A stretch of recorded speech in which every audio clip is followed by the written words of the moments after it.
l'histoire d'un bonhomme qui tous les jours allait dans le parc à New York et allait harceler Rockefeller pour qu'il lui fasse un chèque de 100 dollars. Un jour, 2 jours, 3 jours, 4 jours, au bout d'un moment, Rockefeller en a marre, sort son chiquier, lui fait un chèque de 100 dollars et lui donne. Des années après, le même monsieur vient voir Rockefeller et lui rend son chèque. Rockefeller dit: mais je comprends pas, pourquoi est-ce que tu m'as harcelé pour ce chèque il y a des années si finalement tu ne l'as même pas encaissé? C'est pour raison toute simple.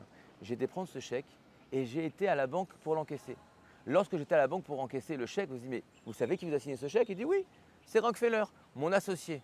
Lorsque dans la banque ils ont su que j'étais associé avec Rockefeller, ils ont commencé à me donner des prêts, les gens ont voulu travailler avec moi, les gens ont voulu investir avec moi, ont voulu être mes clients et j'ai pu réussir dans le business. Il faut savoir une chose les amis, lorsque l'on parle du maaser, de la tzedaka, du fait de donner, il y a une règle.